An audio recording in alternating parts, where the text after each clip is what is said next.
Last month, the CEO discovered her most enthusiastic champion was simultaneously running a shadow project to prove the old way still worked.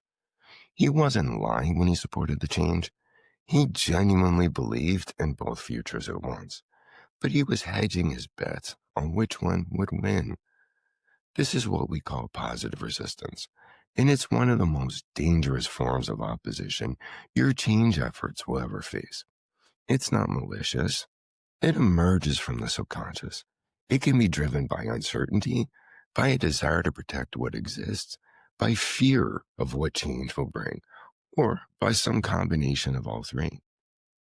People often say yes, while their behavior ensures no.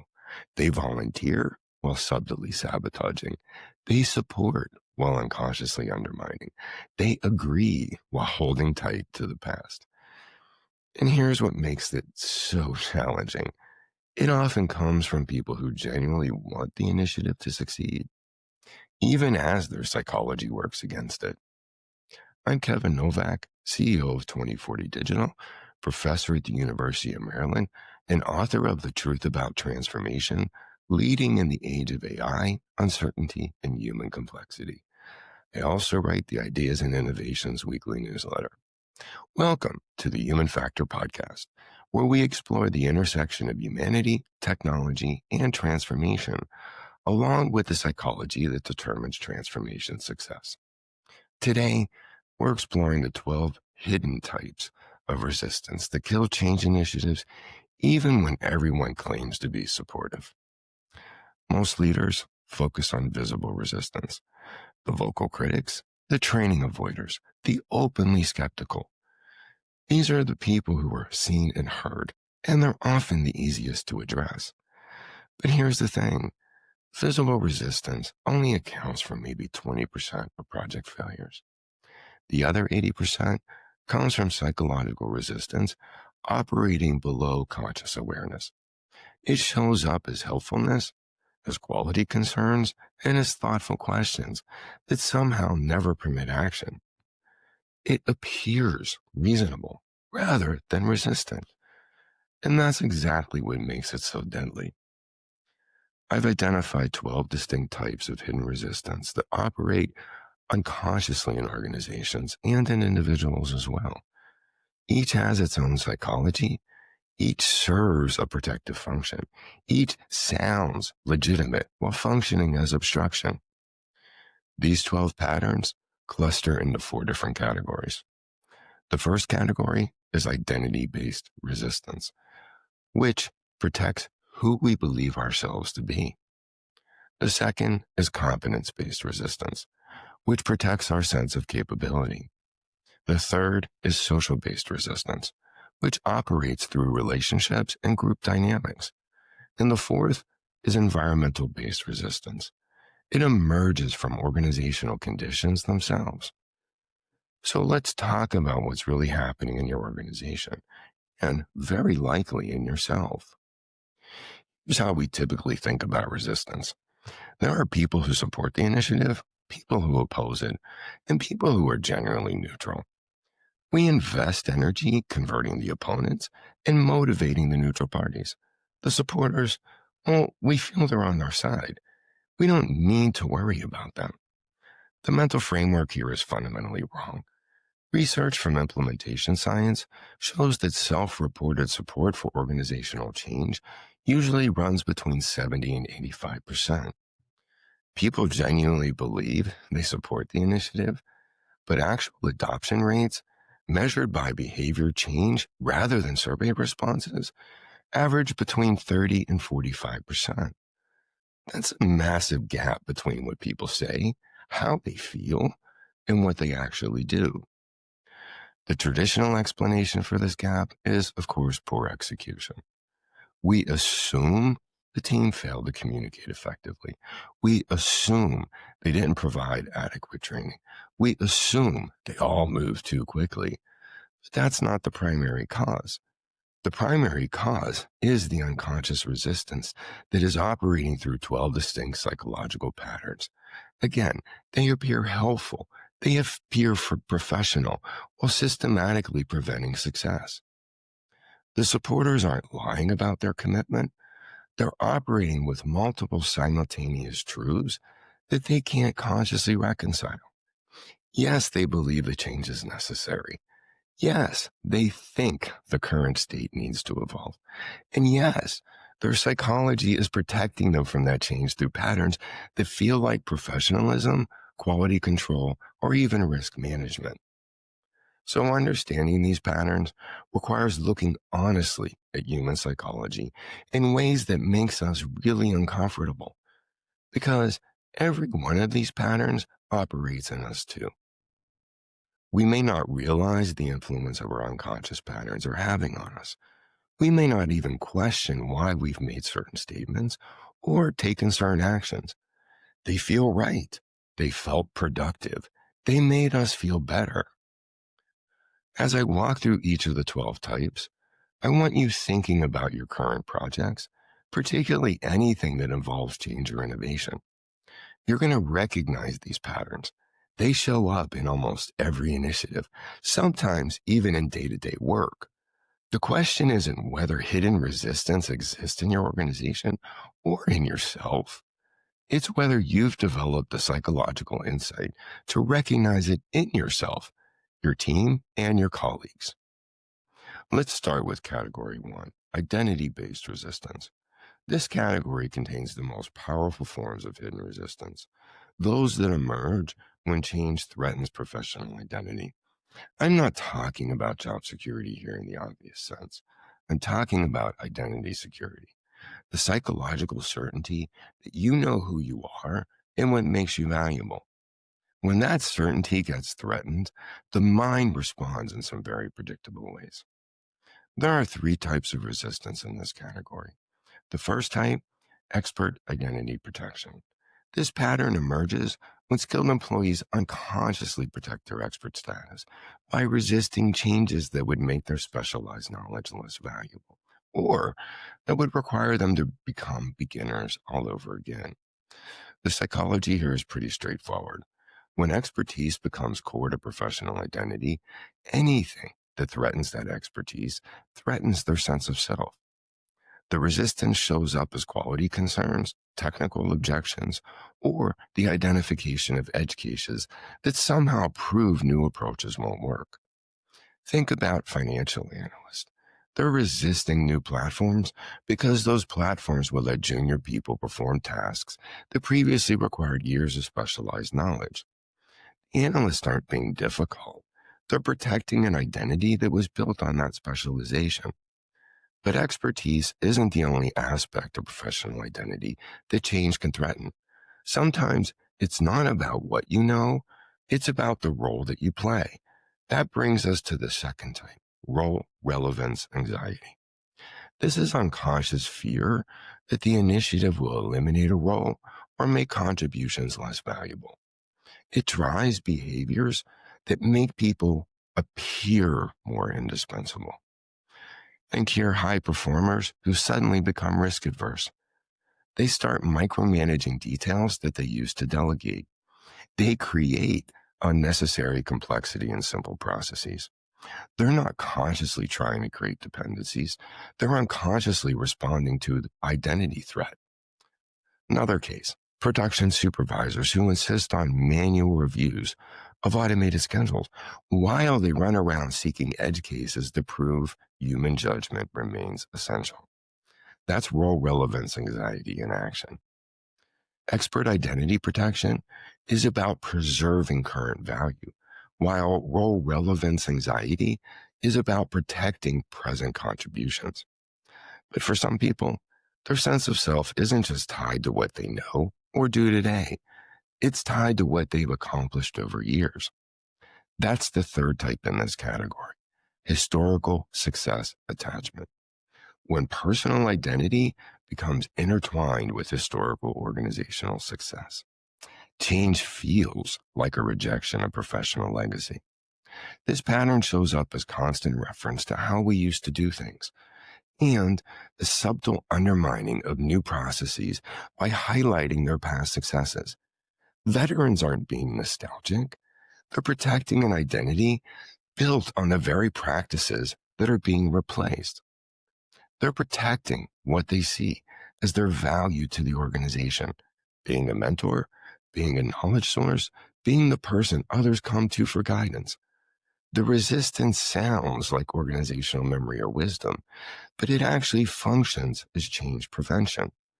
So those are the three types in category one: expert identity protection, role relevance anxiety, and historical success attachment. They all defend who people believe themselves to be.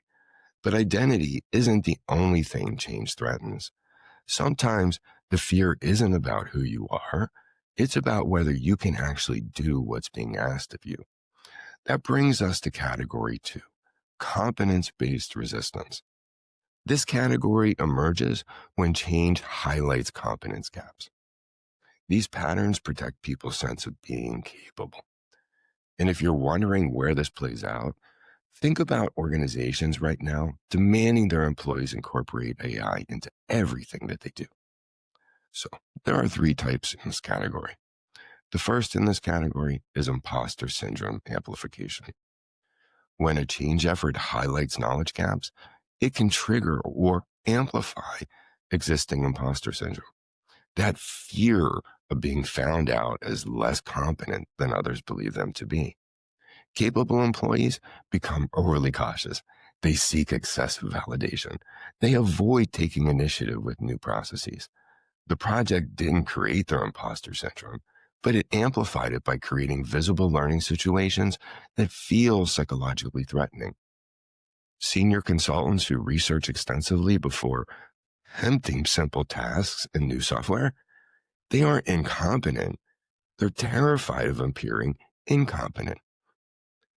Imposter syndrome is very much an internal experience, but competence threats also emerge from comparison with others. When people look around and see colleagues adapting at different speeds, a new form of anxiety takes hold. That's the fifth type: learning velocity mismatch. Individual learning styles and speeds create anxiety about keeping up or being held back. Think about the pressure many employees face right now to learn and use AI. That frustration gets directed at the initiatives themselves, not at the real issue. Different people learn at different speeds. Fast learners become impatient mentors. Slow learners avoid training sessions. Informal cliques form around learning speed, and they're quick to share their prowess by excluding others.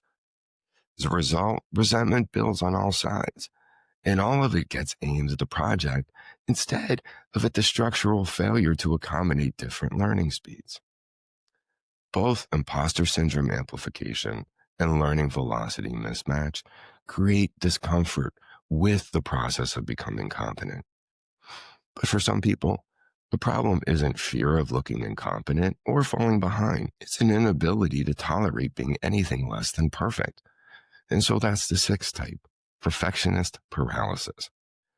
This pattern emerges when fear of making mistakes conflicts with perfectionist self-image.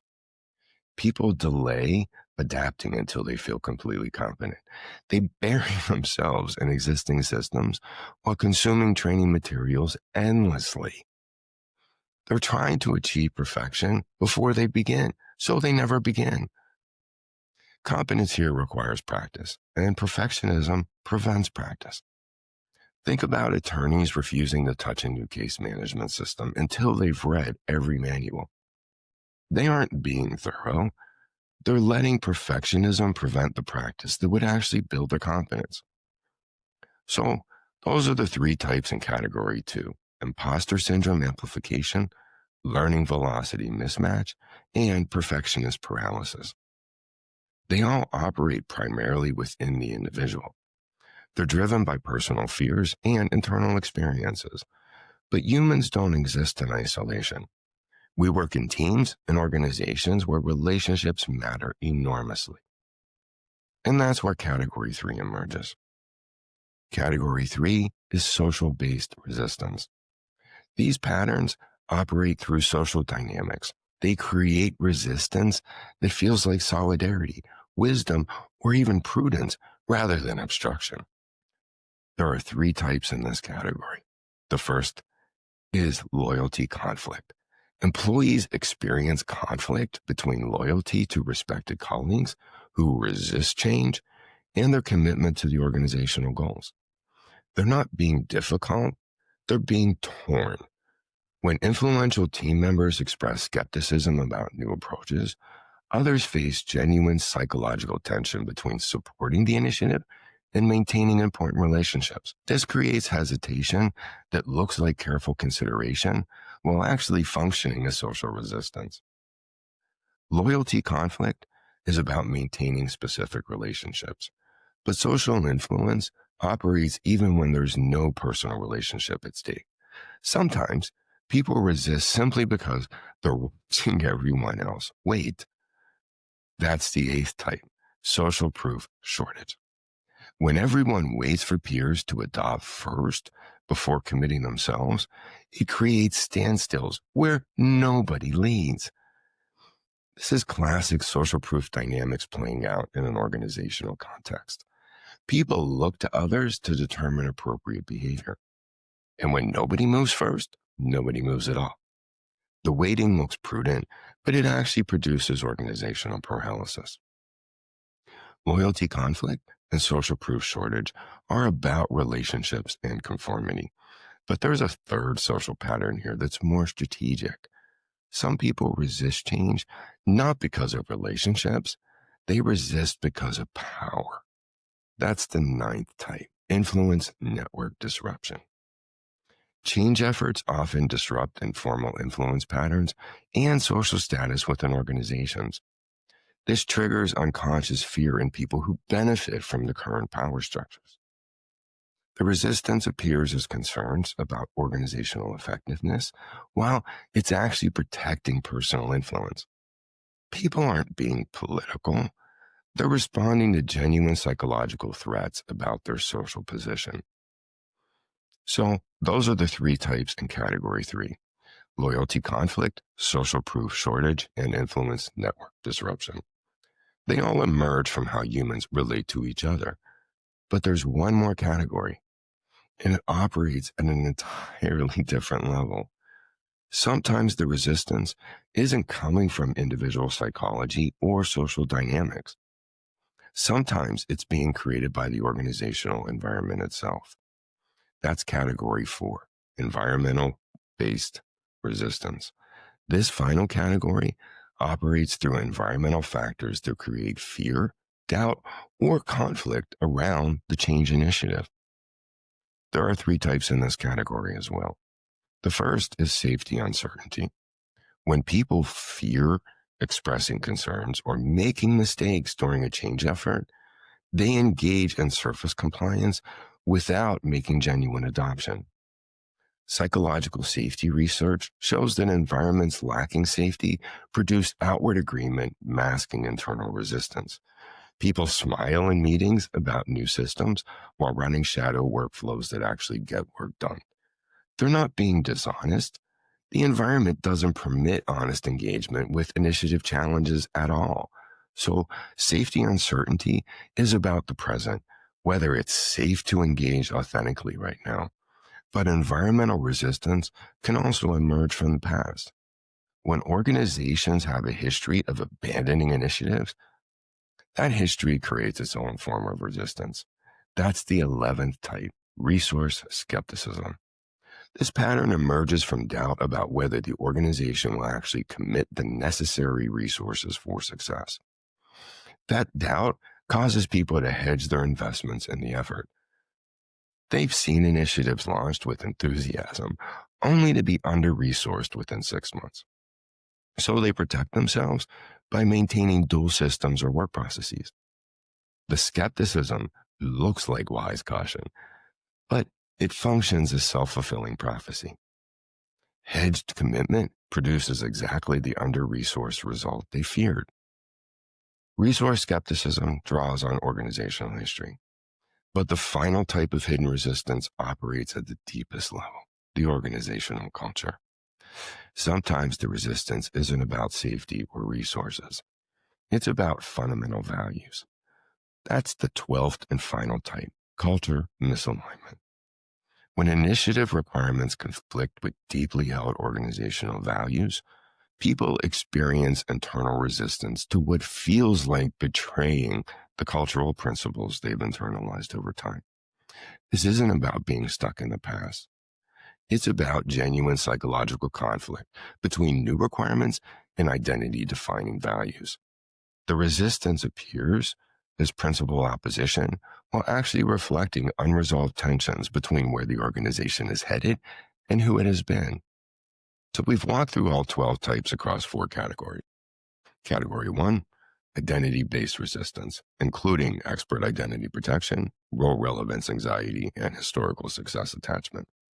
Category 2, competence-based resistance with imposter syndrome amplification, learning velocity mismatch, and perfectionist paralysis.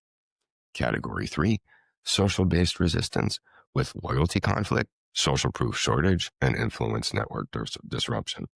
And Category 4, environmental-based resistance with safety uncertainty, resource skepticism, and cultural misalignment. Here's what matters most. These aren't personality traits. They're behavioral patterns we all deploy depending on what change threatens us. The same person who embraces strategic shifts might activate expert identity protection when their technical domain faces disruption. The executive who champions innovation in other departments might trigger historical success attachment when their own division faces change. The solution here isn't eliminating resistance. That's simply impossible. Resistance contains intelligence about what matters to people and what those managing the effort might be missing. The solution is developing the psychological insight to recognize these patterns, starting with ourselves. What changes are you currently facing that trigger discomfort? Which patterns are you activating? Are you protecting your expertise? Experiencing learning velocity anxiety? Demanding perfection that prevents practice? The most effective approach isn't arguing with resistance. It's redirecting it by addressing the underlying psychology.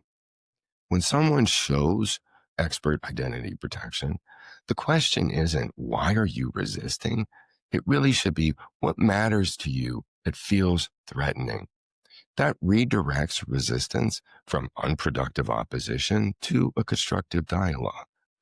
When someone displays role relevance anxiety, the conversation should connect initiative success to future value creation. When someone exhibits perfectionist paralysis, the intervention should reframe perfection as continuous improvement through practice, rather than error-free performance from day one. Remember the COO's champion from the beginning of this episode, the one who was running the shadow project. He wasn't a hypocrite. He was experiencing historical success attachment and role relevance anxiety at the same time. When the COO helped him name what he was protecting and helped him create a tradition plan that honored those contributions while embracing new approaches, he became the project's strongest advocate. The goal wasn't to make him stop caring about what he had built. It was to help him find a way to care about what comes next. Understanding these patterns is essential, but recognition alone doesn't solve the problem. So, what do you actually do when you see them operating in practice? You can't ignore them.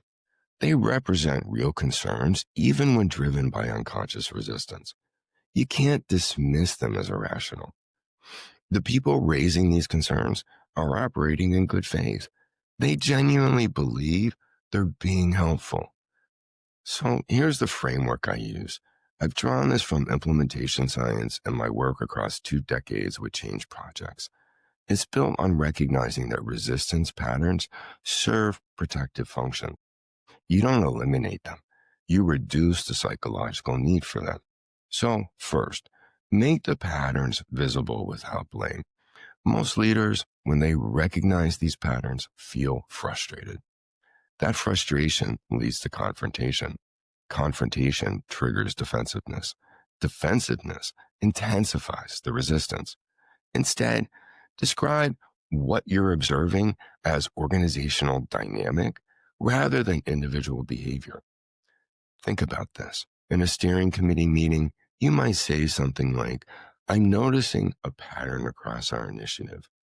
We keep asking for one more test, one more documentation cycle, one more governance review before moving forward. Each request makes sense on its own, but the pattern suggests we might be unconsciously protecting ourselves from the discomfort of change. So, what's actually making us uncomfortable here? Notice what that does. It names the pattern without attacking individuals.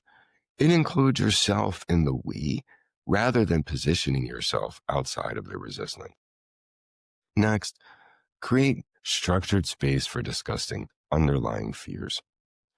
These resistance patterns exist because people don't feel safe expressing what they're actually worried about. They can't say, I'm afraid I won't be competent in the new system. So they say, we need more training. They can't say, I'm worried my expertise won't matter anymore. So they say, we need comprehensive documentation. The solution isn't forcing people to admit their fears. It's creating a structured conversation where those fears can surface without judgment. Ask your project team, if we're completely honest with ourselves, what are we actually protecting by moving slowly? What would we lose if this effort succeeded tomorrow? Third, validate underlying concerns while distinguishing them from protective behaviors. When someone raises a quality concern that you recognize as unconscious resistance to a competence threat, don't dismiss it. Don't argue the quality doesn't matter. Instead, separate the legitimate need from the unconscious pattern. You might say, quality is absolutely critical. We can't compromise on that. What I'm concerned about is whether our current quality standards are measuring what we actually need to measure, or whether they're measuring our comfort with the current approach. Fourth, create visible momentum through small wins that demonstrate safety. These resistance patterns exist because change feels psychologically threatening. The most effective way to reduce resistance isn't arguing against it. It's demonstrating that the initiative doesn't create the catastrophe people unconsciously fear. The quality director who fears becoming incompetent needs to see someone like themselves developing new competence successfully. The knowledge holder who fears losing status needs to see that expertise evolves rather than disappears. Small wins reduce the psychological threat that generates the resistance. Fifth, sustain the conversation about resistance as ongoing rather than something you resolve once. These patterns don't disappear because you address them in one meeting. They regenerate because they're protective responses to ongoing psychological threat. So the goal isn't eliminating resistance. It's developing shared awareness and collective capability to recognize when these patterns are operating. So over time, teams develop the capacity to call out their own patterns. Someone catches themselves who are proposing another round of testing and says, wait, I think I'm doing the expert identity protection thing we talked about. When resistance becomes discussable, it becomes manageable. The 12 types of resistance I described today exist in every change effort I've ever studied. They are not signs that something is wrong with your people or your initiative. They are signs that the effort is working.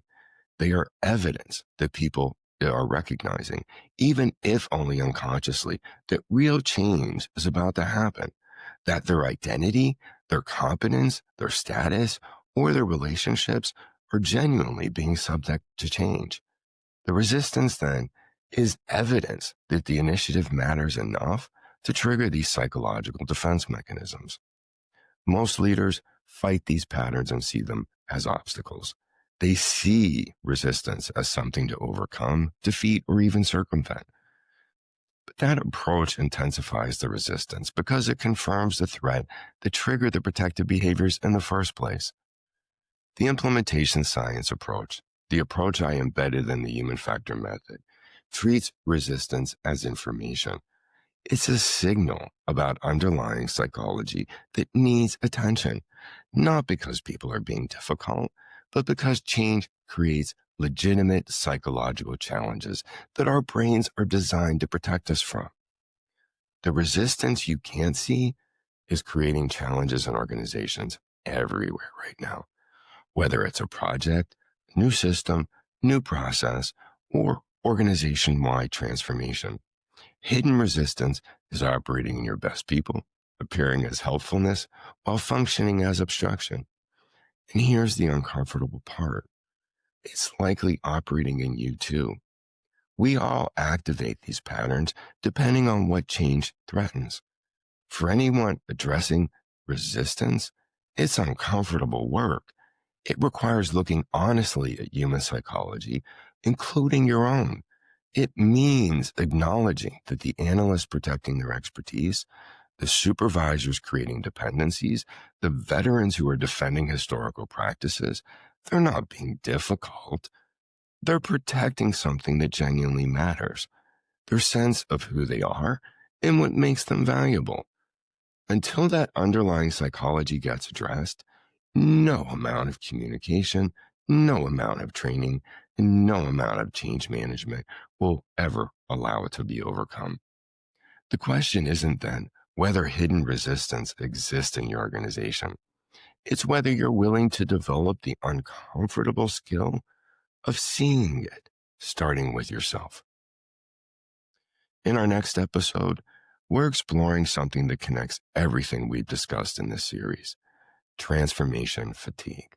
What happens when your organization hasn't just developed resistance to a specific change, but has lost the psychological capacity to engage with the change at all? We spent 8 episodes exploring individual barriers, why smart people resist, why communication fails, why vulnerability matters, and these 12 hidden resistance patterns we talked about today. Episode 9, then, is about what happens when all of those psychological forces compound without any recovery time.